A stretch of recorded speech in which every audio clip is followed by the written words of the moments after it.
ओम नमः शिवाय। हर हर महादेव। जय महाकाल। कैसे हैं आप लोग? आशा करते हैं महादेव की कृपा से आप लोग ठीक होंगे और हम महादेव से यही आग्रह विनती करते हैं कि आपका जीवन सुखमय हो और आपकी इच्छा मनोकामना पूर्ण हो। देखिए, आज की जो तिथि है वह बेहद खास है। क्यों इतना ज्यादा खास है? 18 जनवरी बृहस्पतिवार पौष शुक्ल अष्टमी है। अगर इस दिन का नक्षत्र देखा जाए तो अश्वनी है। ऐसा संयोग बहुत ही खास दिन पे पड़ता है कि बृहस्पतिवार का दिन हो, नक्षत्र अश्वनी हो और तिथि अष्टमी पड़ रहा हो। ऐसा खास दिन बहुत ही रेयर केस में आता है। इस दिन अगर आप भगवान शिव के मंदिर पर पूर्वक मात्र 3 बेलपत्री और 1 लोटा जल, अगर कोई भी व्यक्ति चाहे स्त्री हो चाहे पुरुष हो, विधि पूर्वक उनको समर्पित कर देता है तो उसके जीवन से सारी दिक्कतें आसानी से समाप्त हो जाती हैं। देखिए कैसे। इस माह का प्रदोष व्रत जो पड़ रहा है वह रविवार के दिन पड़ रहा है और स्वाति नक्षत्र में पड़ रहा है। इसलिए भगवान शिव को 3 बेलपत्री विधि पूर्वक उनको समर्पित करना है और 1 लोटा जल उनके ऊपर अर्पित करना है। पर कैसे करना है और इसकी सही विधि क्या है, हम आपको इस वीडियो में बेहद विस्तार से बताएंगे। तो आप इस वीडियो को बेहद ध्यान से देखें और हम जो कुछ भी इस पूजा विधि के बारे में बता रहे हैं उसे आप अच्छी तरीके से समझें। देखिए, यह एकमात्र ऐसा उपाय है जो आपके जीवन की सारी दिक्कतों को आसानी से समाप्त कर देगा। चाहे आपके घर में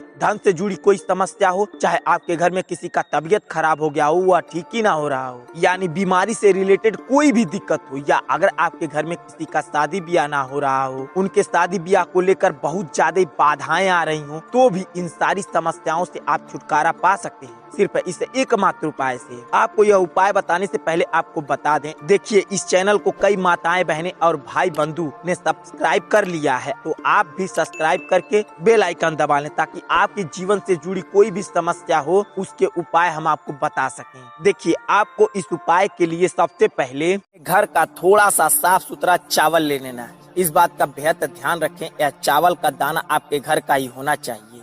आपको गिनती नहीं करनी है चावल का, थोड़ा सा आपको चावल ले लेना है और आपको कम से कम 3 बेलपत्री ले लेना है। अब आपको थोड़ा सा अपने घर से तिल का दाना ले लेना है। वो भी कौन सा तिल लेना है? काला तिल लेना है। हाँ, कई भाई बंधु कहते हैं कि तिल हमारे यहाँ नहीं होता, हम तो दुकान से खरीद के लाते हैं। ठीक है, आप दुकान से खरीद के लाते हैं, आपको वह तिल का दाना अपने घर पर ला के रख देना है और उसके बाद आप अपने घर में जहाँ कहीं भी पूजा पाठ करते हो उस तिल के दाने को अच्छी तरीके से रख देना है, जैसे पसार देना है। उसके बाद बिटोर के उसे किसी अच्छे से बर्तन में रख लेना है। अब आपको वह तिल का दाना ले लेना है। हाँ, अगर आपके घर का तिल का दाना हो तो और अच्छी बात है। और आपको थोड़ा सा चंदन ले लेना है। इन सारी सामग्रियों के साथ साथ आपको 1 लोटा जल ले लेना है। इस बात का बेहद ध्यान रखें, जो लोटे का जल लें वो अपने घर से ही भरना है। ये नहीं कि रास्ते में कहीं से भर लें, नहीं, आपको लोटे का जल अपने घर से ही भरना है। और आपको उस लोटे के जल में, अगर आपके घर में गंगा जल हो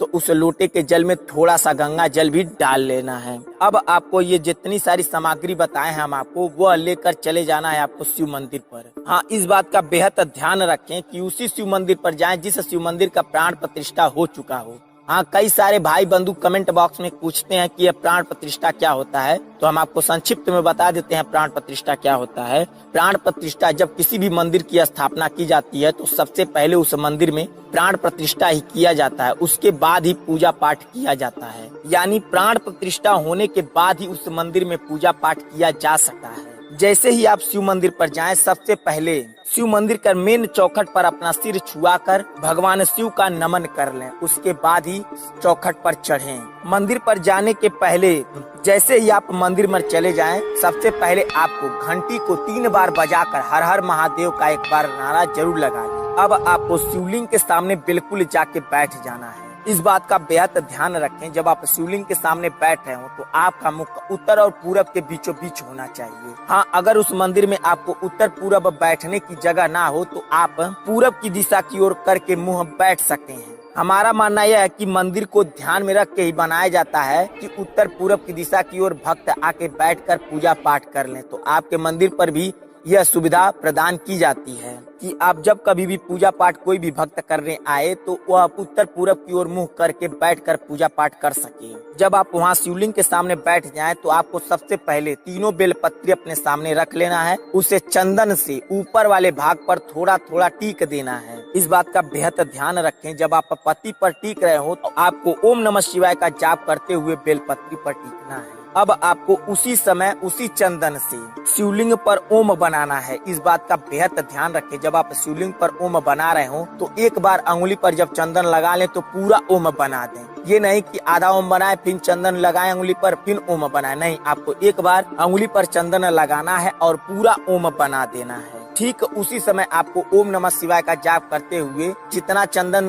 थोड़ा सा चंदन आप लेकर लोटे के जल में थोड़ा सा मिला दें। अब आपको एक बेलपत्री अपने दोनों हाथों के बीच में रखकर ओम नमः शिवाय का जाप करते हुए आपको अशोक सुंदरी की जगह रख देना है। फिर आपको दूसरी बेलपत्री उठाना है, दोनों हाथों के बीच में रखकर ओम नमः शिवाय का जाप करते हुए आपको शिवलिंग के ऊपर रख देना है। अब आपको तीसरी बेलपत्री उठाना है, ओम नमः शिवाय का जाप करते हुए आपको जलधारी के बिल्कुल नीचे उसके सिधाई पर रख देना है। अब आपको थोड़ा सा तिल लेना है और थोड़ा सा चावल लेना है। अपने दोनों हाथों के गदोरी को बीचों बीच रख कर आपको दोनों हाथ जोड़कर ओम नमः शिवाय का कम से कम 21 बार जाप करना है और थोड़ा सा तिल चावल ओम नमः शिवाय का जाप करते हुए जो शिवलिंग के ऊपर बेलपत्री रखे हैं, जहां आप टीके हैं चंदन से, वहीं पर थोड़ा सा रख देना है। फिर आपको ओम नमः शिवाय का जाप करते हुए जो अशोक सुंदरी की जगह बेलपत्री रखे हैं वहां पर रख देना है। हाँ, इस बात का बेहद ध्यान रखें, जहां आप टीके हैं चंदन से उसी के ऊपर बेलपत्री पर रखना है। फिर आपको ओम नमः शिवाय का जाप करते हुए तिल और चावल जो जलधारी के बिल्कुल सिधाई पर जो बेलपत्री रखे हैं उसके ऊपर रख देना है। अब आपको लोटे का जल लेना है, शिवलिंग पर धीरे धीरे ढालना है। इस बात का बेहद ध्यान रखें, जब आप लोटे का जल शिवलिंग पर ढाल रहे हो तो आपको श्री शिवाय नमस्तुभ्यम का जाप करना है। और कब तक जाप करना है? जब तक लोटे का जल पूरा गिर ना जाए। और इस तरीके से आपको लोटे का जल गिराना है, कम से कम आप 11 बार श्री शिवाय नमस्तुभ्यम का मंत्र जाप कर सकें। जब आप 11वां बार श्री शिवाय नमस्तुभ्यम बोल रहे हो तो आपको लोटे का जल पूरा गिरा देना है और उसी समय आपको जो जलधारी के बिल्कुल सिधाई पर जो बेलपत्री रखे हैं उसकी सिधाई पर लोटा रख कर थोड़ा सा जल जो कुछ भी बचा हो शिवलिंग के साथ जो गिर रहा हो, 1-2 बूंद लोटे में जरूर रोक लेना है। अब आप वह लोटे का जल और जो जलधारी के बिल्कुल सिधाई पर जो बेलपत्री और चावल तिल रखे हैं उसे आसानी से उठा लें ताकि गिरे ना।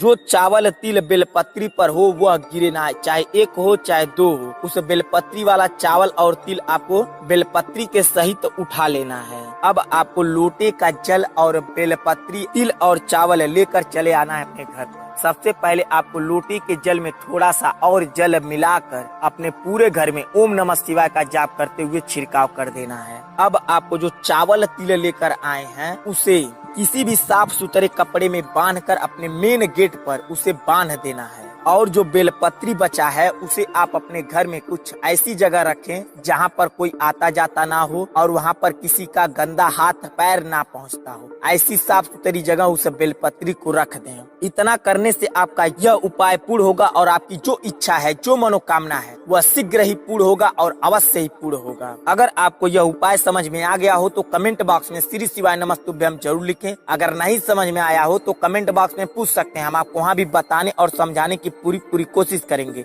चलिए मिलते हैं आपसे अगली वीडियो में, तब तक के लिए श्री शिवाय नमस्तुभ्यम। हर हर महादेव।